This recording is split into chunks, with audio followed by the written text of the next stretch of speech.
All right, let's kick this off. How's it going, everyone? Welcome to the Informal Podcast. I'm Quincy, and this is Jeremy, and we're going to unchart the movie Uncharted. What do you think about that, Jeremy?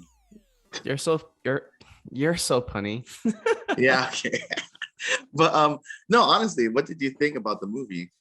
I thought it was fun to watch. It was a fun movie. Best description of 2022. It was fun. What? It was fun. Yeah. It wasn't great. It was better. It was better than I was expecting.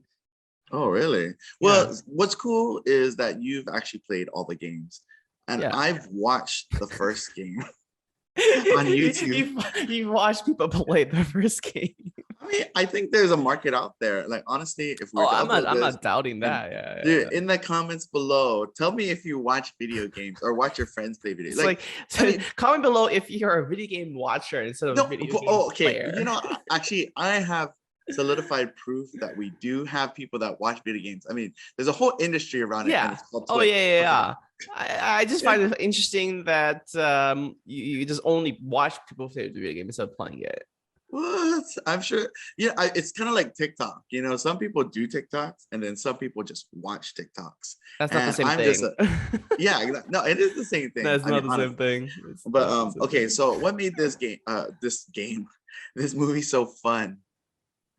It was exciting. It had a lot of action. I mean, I think that was. Yeah. It felt like that's what I was going for. Was like this generic A-list celebrity type movie with just lots of guns and action, and then little bits of like Uncharted personality injected into it.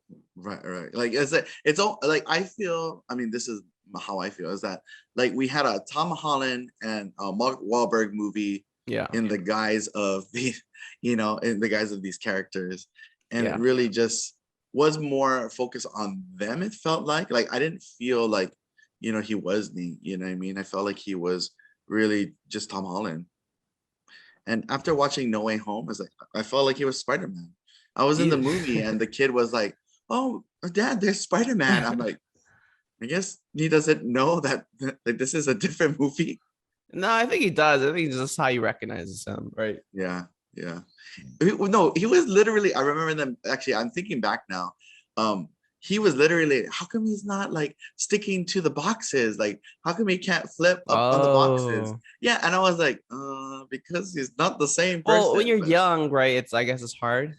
Yeah. But who cares? I mean, the movie wasn't made for that. I mean, but I think because No Way Home was so close to Uncharted, which I think that was Sony's plan or PlayStation Studios' plan to actually do something like this. And I'm like, oh man, yeah.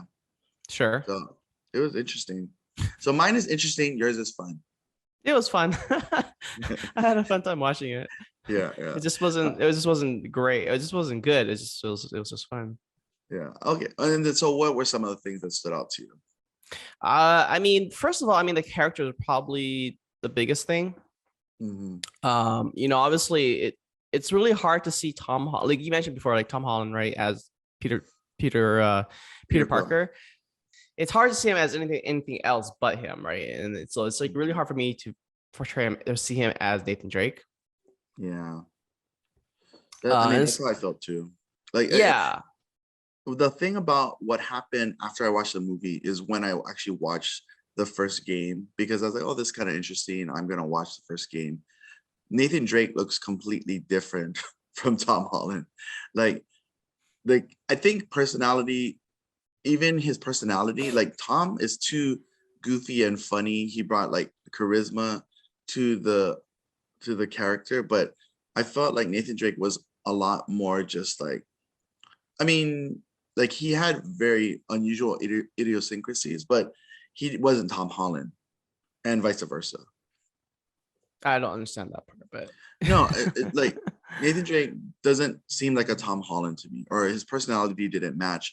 He's a lot older, I think he was a little bit more gruff. Tom Holland seemed like a jokester, and then he was flying along. They took advantage of, I guess, his ability to be I would say the opposite. I would say Nathan Drake is actually more immature than Tom Holland portrayed him as. Well, immature, yes, but still more of an older character than how He Tom is an older Holland was. character, but I felt like at least Nathan Drake when you first introduced is more more kidly, more Kidley, Kidley. yeah, more of a jokester, more mischievous kind of person. Mm-hmm. And I didn't really get that feeling, the same feeling from like Tom Holland. How was your comparison to? I guess this is actually us getting into the characters. What did you think about Sully? That was the other that was the other thing too. I always so when I saw that first when the trailer first dropped and they revealed, Mark Wahlberg as Sully, right? I think a lot of people actually already knew like it was like a weird matchup because it's like first of all in the movie, right? Sully doesn't Mark Wahlberg is a great actor, but it's just like of all the people you could have chose as Sully, why Mark Wahlberg?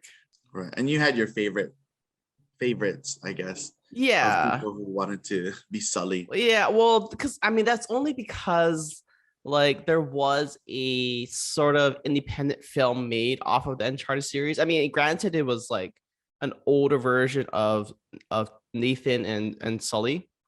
Yeah. But it did star like a lot of super famous celebrities like Nathan Fillion portrayed as Nathan Drake, and then Stephen Lang as Victor Sullivan. Oh wow, Stephen Lang. Yeah. Yeah, Stephen Lang. Yeah, the guy from Avatar. Avatar. Yeah. Yeah. So I think I just have a biopsy because in part because of that. Because like you see, I saw that independent film. It was a very, very short film, actually. It's like probably only a scene or two. And it was done so well. It wasn't necessarily the big Hollywood budget that we have for this one, but it felt like it was, paying tribute to the actual And it movie. felt genuine, right? It felt more genuine. Yeah. Yeah, I felt it paying tribute to the actual video games. So that's why it's kind of hard for me to see this or see Mark Wahlberg as Victor and then Tom Holland as Nathan Drake. Is just because like I know like it could be done a lot better. Oh, dude, that actually kind of reminds me, see, and that's, you kind of explaining that, like, that's all I have to say. And I feel the same way. That's all I have to say about Tom Holland and Mark Wahlberg. That they're done in my eyes, right? That even though, the characters didn't have like a lot of depth, for me, there was the story was, similar to the game. But I felt like the ancillary characters, like the villains, and actually I guess they are all villains because technically everyone's trying to double cross each other. Spoiler alert. I mean, I guess they're all technically thieves. Yeah, they're all like the band of thieves just getting off. But my favorite, of course, was Bordak or Brodak. Is it Brodak? Broderick. And she was played by Tati Gabrielle, and when I saw her, I was like, she looks so familiar. Like this girl looks so familiar. Yeah. And her, of course, then I referenced it back to the 100, and she was the flame keeper for One Hitta. Sure. And I was just like, oh my God, it's that girl. Because you look at certain people like, who are they and where they're from? Like what is their background? But she, for me, stole the show. Some people talk about Antonio Banderas, but I liked her the most. I thought she was very much like in character. I don't know how she doesn't look like anything, I think, from the game, but I liked her a lot, like 100%. Like I think she was on point. And then I know you liked Antonio Banderas, right? In terms of so I think of all the characters that really just stood out the most and I think it was like the best was probably like Antonio Banderas as Santiago Moncado. You say that so Spanish-like. Spanish-like. for a triple Asian, that's so Spanish-like. I don't know. How are you supposed to say it? I don't know. Is that just your time of having a roommate, a Mexican roommate? Yeah, sure. We attribute it to that. It's where I'm raised and where I'm growing up. But sorry, that was just so distracting for me. I was like, why is that distracting for you? Because it just like was so pitch perfect. I was like, holy shit, did that really well. Really? I think so. Okay. I mean, Yeah, nobody wants to hear me banter. Sorry, go Yeah, who ahead. wants to hear that? So Who wants to Antonio hear me? Banderas and Santiago Mancado, right? As Santiago Yeah. Mancado. I think that was probably the best one. And I'm kind of he was my favorite character for a while, like halfway through the movie, Yeah. until No, you he was not. realize that you kind of you realize you don't really understand like why he's doing all of this, like why he's Yeah. going to he's going on this expensive scavenger hunt, right, for lost gold. I mean, he says it's like to reclaim lost family honor because his family was betrayed by Magellan, 500 years ago or something. Yeah, for the 18. But it's like, why does that even matter to you in the 21st century? Yeah. Another actually that brings up an interesting part for me. One of my favorite scenes was of course the auction. Because like for me, I'm a business owner and I'm like, oh, how would I act in auction? And it's actually kind of stressful. You know what I mean? He's like, I'm bidding on money I don't have. You better figure this out, right? Well, And then you wouldn't be bidding on money you don't have, right? well, I mean, it depends on what the outcome's gonna look like. I mean, I guess it was enough to create anxiety for me to resonate with the situation and kind of like cringe or look away. But yeah, I would definitely wouldn't bid money I wouldn't have, and I think someone would cut off my fingers or something. Cut off your thumbs. Yeah, my thought. Oh no, I have no thumbs. Yeah, Can't even hold a spear. I know we're jumping around a little bit, but then of course later on we were introduced to Chloe, and I didn't really realize she's actually dating Tyler Posey, but I don't know who that is, but sure. Teen Wolf, man, Teen Wolf. I don't know Teen Wolf. The 100, Teen Wolf, all these teen angst movies. I love them. Sci-fi emo teen angst all the way. All the way. You're just a forever emo old teen trapped in a man's body, adult's body. So. I mean, I like these shows. I mean, granted, like I straddle a little bit of geek, but I also straddle a little bit of, this information. So, games, all of it. That's why we're doing this podcast, because I'm all these things. Sure. But yeah. But Chloe's introduction, when they actually were trying to look for Magellan's treasure, kind of was introduced. She stole the key. She kind of walks around, blah blah blah, and then of course they all talk about trust. And I felt trust was an underlining theme, with a band of thieves trying to figure out who you could trust. But not figure out who you could trust. Everyone's just double crossing one another all the time. Yeah, I mean, I understand that. Like that was, I think, part of us playing into some of the game titles, because it was like Uncharted, Honor Among Thieves. That was like our Uncharted 2, and that's where we actually get introduced to Chloe Fraser in the game. Yeah. But you said you were surprised that they introduced Chloe and not Nathan Drake. Yeah. Wife. So yeah, that was a really interesting choice. Was they casted Chloe Fraser first into this franchise rather than the actual love interest, spoilers, which is a person named Elena Fisher. I mean, technically it might not be a spoiler, because what if they don't introduce her? That's true. It's a potential spoiler for future movies based off of the games. Based off of yes, based off of the games. Which, if anything has taught me, it never comes out true. Like Chloe Fraser was very interesting. She was constantly double crossed, and then Nathan Drake, out of character, kind of double crossed her.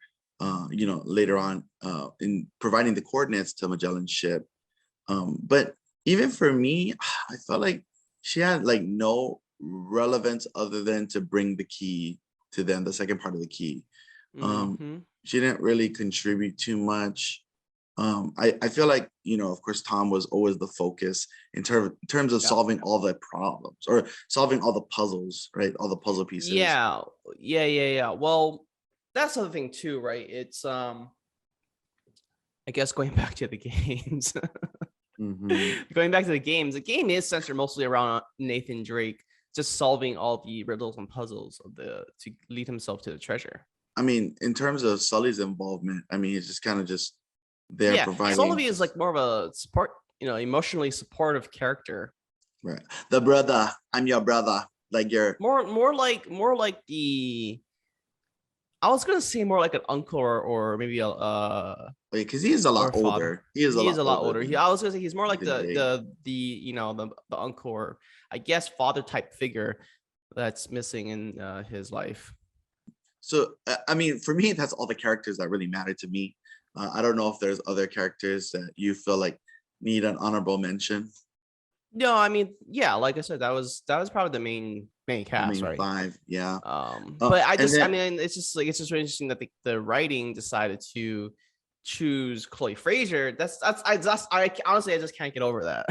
yeah, well, not only did they include her, but they also made her super irrelevant to everything. Like she didn't really do too much, but like Nathan Drake essentially could have went through the whole cave by himself.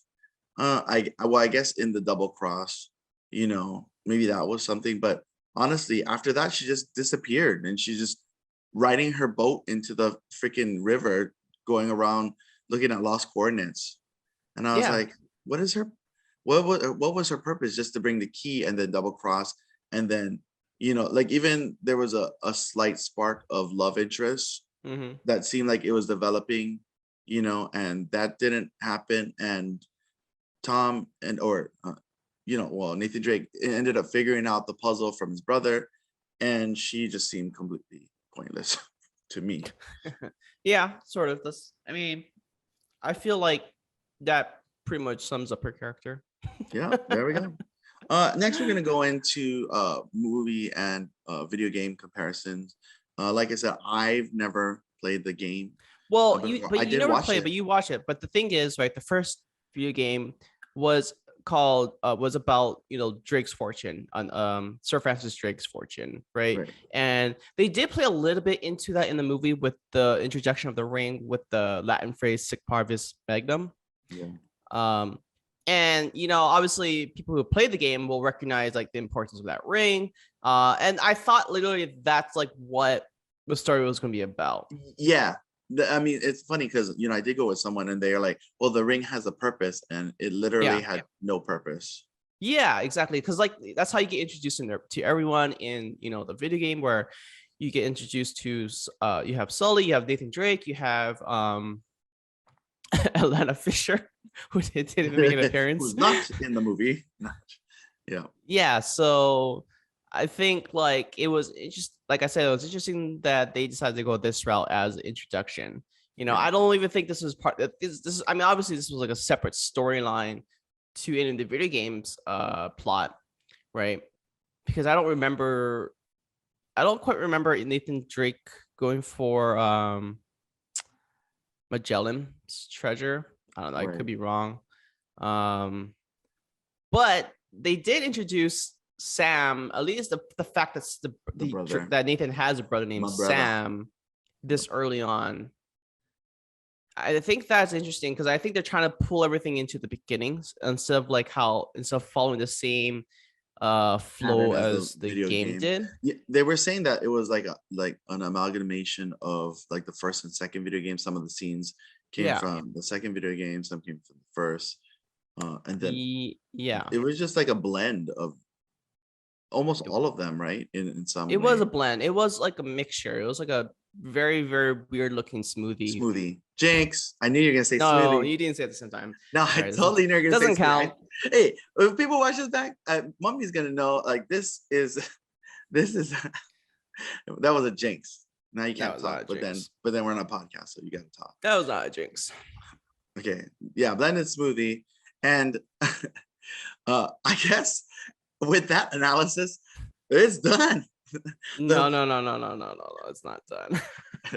Because I mean, how much more? I mean, of course, there, like you had mentioned too, there is a lot of Easter eggs from the game. Sure. Like something that I felt was really kind of cool, but I didn't know in the beginning was the voice actor of Nathan Drake. Yeah.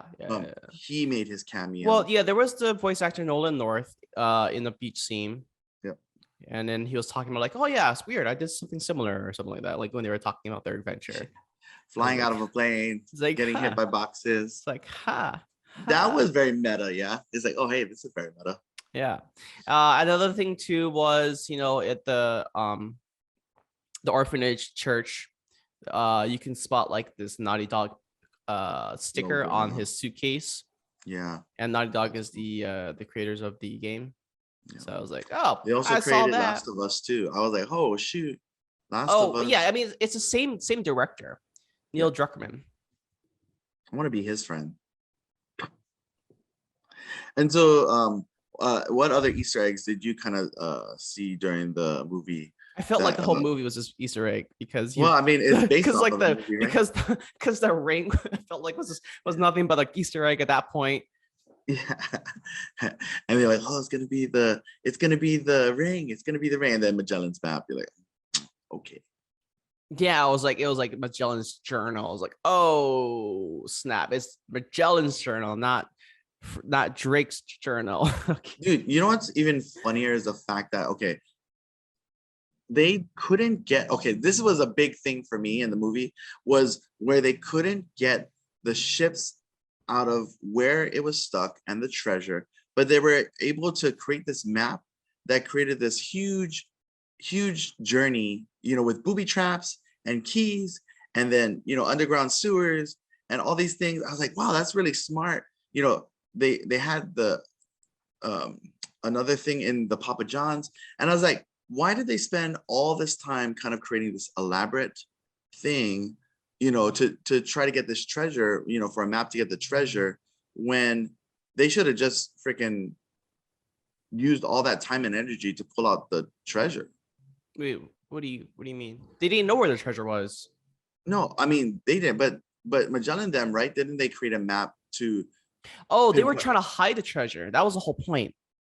Oh, I see. But I mean, I guess it wasn't really also explained as to why they were trying to hide it. Well, do you know why? Did someone tell you? No, honestly, they never really explained it. I'm just saying it's like it was never really like never really a fleshed out scene or a story. Right. And that was the other thing too, right? It's like the whole movie felt like a very, very shortened version of National Treasure. Oh, that's right. With Nicolas Cage.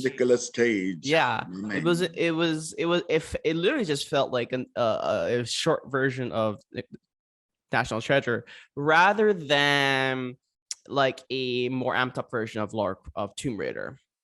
I think you say Lord of the Rings. No. Lara Croft Tomb Raider.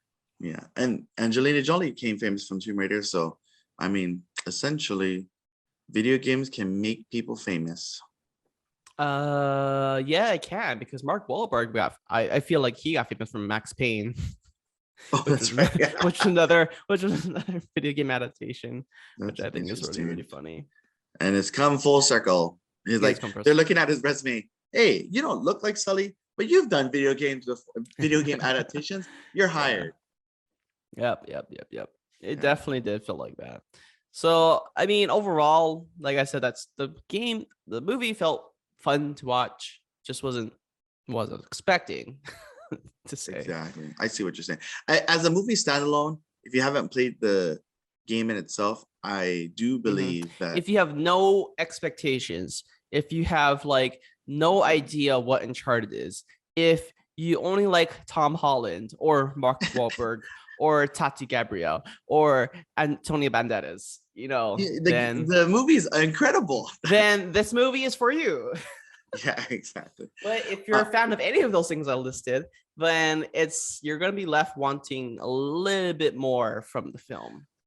However, I would say that, as it pertains to the end credit scenes, they felt like they were more in character at that point. And this is I think this has to be a spoiler alert if you haven't seen the movie, because we're going into the end credit scenes. Yeah.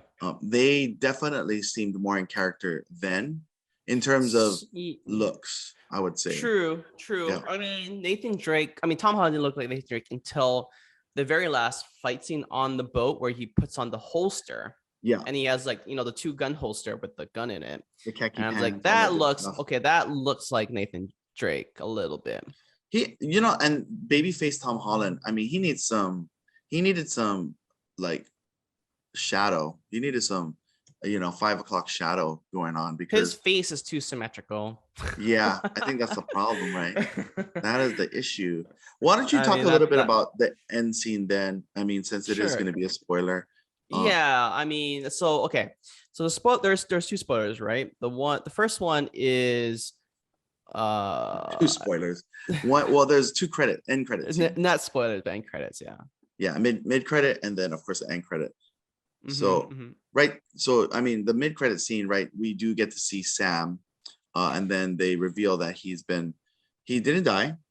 No, but he's in prison, which is kind of staying true to how we initially found Sam in the Uncharted video game series. But it's just I mean, I think it's cool that they're introducing him so early on. Yep. Like they started with Sam Drake, and then they're kind of ending it with Sam Drake, writing the postcards saying "Watch your back" or something like that. I mean, that's gonna be opened up for another Uncharted 2.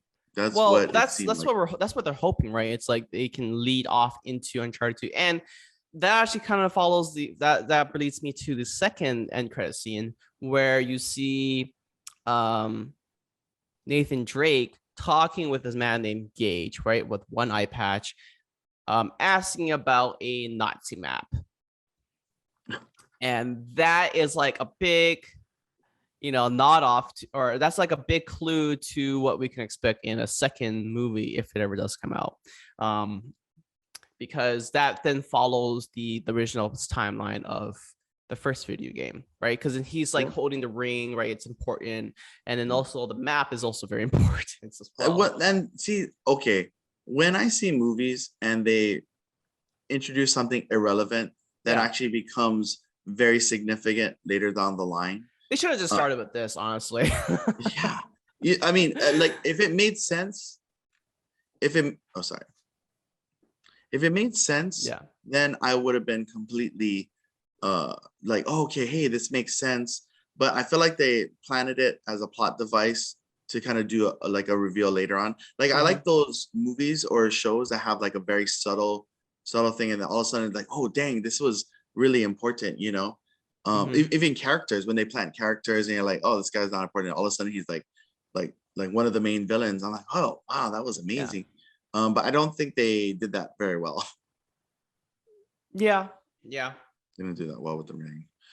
Yeah, and then why don't we talk about the last end credit scene, because I mean the last credit scene we were talking a little bit about that, right? It's the map with the ring, and then Sully coming out of the woodworks with his signature mustache. And I gotta say, I don't think Mark Wahlberg looks great with a mustache. Or I'm not used to seeing Mark Wahlberg with a huge mustache. Yeah, exactly. Well, it was like he had the mustache, he got the cigar, and then he also had the big Magnum pistol. Right, and that's his character. I mean, in terms of looks, right? Like similar to how you were saying Nathan Drake with the holster and the khaki pants and all of that. Like, at least they're wearing their video game accurate wardrobe. Yeah, and I will say this does kind of give me make me excited to see future films, just because I really know, because like knowing like how the story originally ends in the video game, it's like, and is how it ends so well. It's so well done. The ending was really good. It's like probably one of my favorite video game endings of all times. I guess I gotta watch the other three. Or just watch the fourth one. Okay. Can they be watched as standalone? No. You can probably skip the second one, honestly, because that's the one with Chloe Frazier. I don't care about Chloe Frazier. Never mind. I was gonna ask, but I don't want to be spoiled myself, so I guess I'll just watch all four. You're gonna watch the first one for sure. Yeah. And then the third and the fourth one. Okie dokie. Yeah. So there you go. Advice from Jeremy. You're gonna watch. Well, if you're gonna watch it, then you gotta go to YouTube. But and then you can watch the video games, or you can just play the video games. I'm sure a lot of people play the video games. Yeah. I mean, like what else are you gonna play? There's no PS5s available. Dude, when I was a kid, I would watch a Final Fantasy. I would watch my friends play Final Fantasy 7, and it was great. It was good times. Actually, maybe that's what started the habit. I was actually I could have created Twitch. What do you mean you because couldn't create a Twitch? yeah, because that was what I was doing. I was already watching people play video games from the beginning. So, Oh, in summation, what would you give this movie out of 10? I gotta clarify that, out of 10. out of 10. I give it a 6 out of 10. Oh, you changed your answer. No, I'm No, I kidding. didn't. So I gave it a 6. So it's not 3 out of 5. That's for sure. Oh, yeah, that's right. Yeah, 3 out of 5. I forgot. We gotta multiply that by 2. Okay, then it is a 6. Because I gave it a 6. Sure. Because Yeah. I was saying, as a movie, it's great. As an adaptation, it's terrible. Yeah, but I'm still excited for future films. So make sure to like and subscribe the video. This is Jeremy and Quincy, and you've been listening, watching, whatever you're doing now, to the Informal Podcast, and we'll see you next time. Bye. Bye. Bye. Bye.